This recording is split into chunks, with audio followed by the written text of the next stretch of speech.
That's not the picture I got before.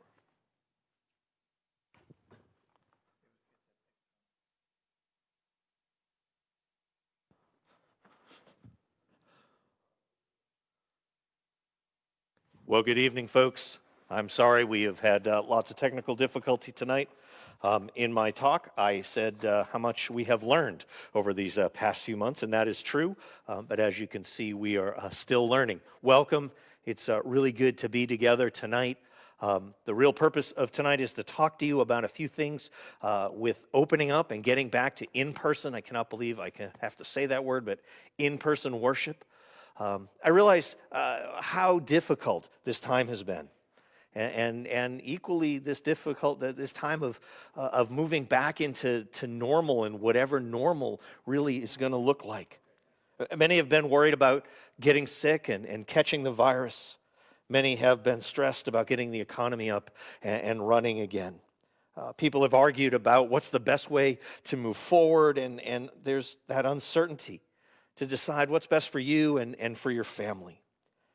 And through this tough time, I think this has all taken a toll on people's emotional and spiritual lives. I know it has on mine and even on my family. And I would really just beg you that you would seek God the Holy Spirit and you would ask for the power to be calm and to be kind with people, even folks who you think are doing things completely not the right way. This trying time will come to an end. This will pass. But how you act, how others who know you're a Christian see your lives, that has the potential to last for eternity. I want to offer you a few initial thoughts about reopening for in-person worship and getting our campus up and running to continue doing ministries. I want you to know that these are just first thoughts. Just some really broad ideas that the leadership team has kicked around and thought about. But we have some new information on opening up. And so some of these things we're going to start to really work through. And I wanted to make you aware of them. Please be aware that no doubt there will be changes to many of the things that I say tonight. Just yesterday evening, somewhat unexpectedly, I received an email from our bishop, who's in charge of most of the United Methodist churches here in Florida. And he said that churches are free to open and begin to do worship. They don't have to, but they're able to after June 15th. And so this coming Wednesday, your leadership team that has been working to guide us through this difficult time, I've called them Team C for Team Corona. Sorry for my fun names that I needed to give different teams that we've had to form to get through this tough time. It will be the first time that they will sit down and really start to hammer out a date to open, and how we can open, because we want to open as soon as we can, but we also want to do it safely, and we want to be ready to welcome you all back here on campus. So let me offer you some thoughts. Once we're back, we'll have 2 worship services each Sunday, one that will be traditional and then another that will be contemporary. In order to practice social distancing, we looked at both of our sanctuaries, and the UMAC is fairly small and will not be able to accommodate as many people. Plus, the entranceway is very tight, be kind of difficult for people to social distance there. Our large sanctuary can accommodate 90 people. And so we'll have 90 people able to come to each of our services, the one traditional and then the one contemporary. And so we'll hold both of our services during this time of social distancing in our large sanctuary. Because we hold visitors and guests in high esteem, we are going to set aside 70 seats for our regular participants and 20 seats for guests and for visitors who come. For at least the first few weeks, we're going to ask you to register to come to service. We need to do that to see how many people intend to come. We need to do that so you don't show up and find out that you can't get in. But we also need to do that so that it's fair, so that if it's only possible for folks to worship every other week, that everybody's able to come one week and get to worship in person, and so that's fair for everybody involved. Probably for the first few weeks, we will bring together a test group of worshipers. That will allow us, the staff and the ministry teams that put worship together, to figure out how to keep people safe, how to help folks social distance, how to clean in between services.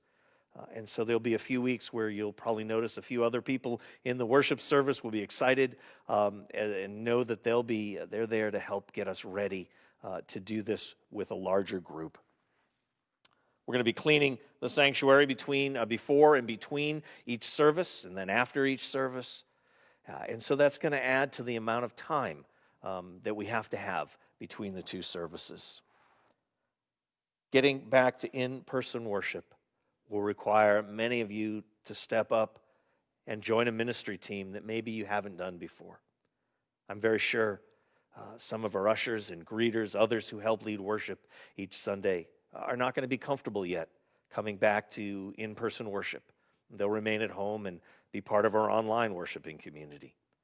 And so that will mean others will need to come and become ushers and greeters. We'll need to put together a cleaning team, a cleaning ministry, to get the service ready before a service and then in between our services. And so one of the things that you can begin to think about is how can you get involved? And I'll let you know more about that as time goes on. There's some research that suggests that singing significantly increases the spread of the virus. And so that will become a major part of our discussion and will certainly impact what it looks like when we get back to in-person worship and maybe even when we come back to in-person worship. I just cannot imagine worship without singing. And part of me says that if we can't sing together here, I'd rather you were home worshiping God with your voice and then we got back together when we're able to sing together. And so that's one of the things that the leadership team will be working through. We will continue with online worship for the future. When we finally get back and have our two services, we will broadcast both a traditional and a contemporary service. And so if you have been patiently dealing with a mixed service, then most folks seem to be pretty happy, realizing they have friends and loved ones who just worship in a different way than they do. But if you have been waiting for that, once we get back into having two worship services, there will be one service that will be very traditional and one that will be very contemporary. A couple things that we have done while you've been away. We've expanded our sound booth. We're just finishing up that project so that we can have room for our equipment that we have now for online worship. We're also working to get some sound dampening panels in the big sanctuary to get rid of the echo that has made it so difficult for many of you to hear, whether it's music or the sermon or other things over the years. And we hope that we're working on correcting that problem. So Galatians 6:2 reminds us, bear one another's burdens, and in this way you will fulfill the law of Christ.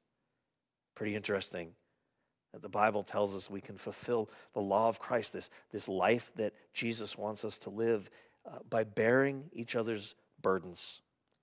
I take this to mean, in part, be patient and be flexible as we work to figure out when we will come back to worship together and what it will look like when we come back. Remember, Tom, this past weekend, talked about the fruit of the Spirit of patience. Be patient and with your staff, be patient with your leaders and others, be patient with folks who might feel a little different than you do about how we should do this. Be patient. I think you'll be excited too, I think when God changes things, whether it's something God does or just something we've walked into like this virus. God does some really neat stuff. And so the same might be kind of neat that we're not the same. I think God will do some really neat things as we come back to this new normal. I want to offer you just a few things to keep in mind. There will be changes to much of what I have said today. You won't agree with every decision. You won't agree with how every decision was arrived at. With our new online worshiping community being such an important part now of our worship time and our worship community, things will not be exactly the same. We will need to do things a little differently in-person worship so that we can also value those who are watching from home. You'll find that there will be things that you will need to give up, things that have been familiar with for you and comfortable for you in worship. It will not be the exact same worship experience that you had when we left. There are things that are very different in our world, at least for the foreseeable future. And that may not actually be a bad thing. I think it'll be exciting to see how God will change how we do worship and how we do ministry. A year ago, who thought that our church would remain together and I think connected on Facebook? All our plans will not work out as we had hoped. Let me say that one more time. All of our plans will not work out as we had hoped, and we'll need to make adjustments, and often those adjustments will be at the last minute. Be patient, be flexible. Finally, in many cases, all of this means that there will be more expected of you. To join ministry teams that have folks who have not come back yet, new ministry teams to help us, whether it's doing our online worship or cleaning in between the worship services. Please be praying about becoming involved in those as we make those known to you over the next few weeks. Like I said, much of this will change. June 15th is not the target date to start worship. It's just the date that we can begin to look at when we'll return to worship. Please be patient. Please be flexible. A couple weeks ago, I asked that you would get a candle to have ready when we started worship, and then the next week I completely forgot about it. I'm sorry. At the end of this last worship service, the leadership here, the worship team got together and figured out where to put a candle on the stage so you can still see everything else that's going on, but that it's kind of a prominent part. And we're going to light that candle at the beginning of worship to remind all of us, and you'll light one at home, that we're here to worship, not just watch. At the end of worship, we'll blow that candle out. Candle will remind us that we're in the presence of the light of Christ as we light it at the beginning. At the end, as we blow it out, it will remind us that now we're the light of Christ in the world. Hey, I look forward to seeing you on Sunday. We're going to talk about the next fruit of the Spirit, the gift of kindness. And gosh, our world needs kindness. Thanks for your time. I realize this was a little bit longer, but I want to get you thinking and praying as we get ready to move into this new normal in this time of coronavirus and social isolation and social distancing. I'm excited, whether it happens now or next month or the month after, that we really are beginning to think about getting back together and worship. I miss you guys a lot. Peace.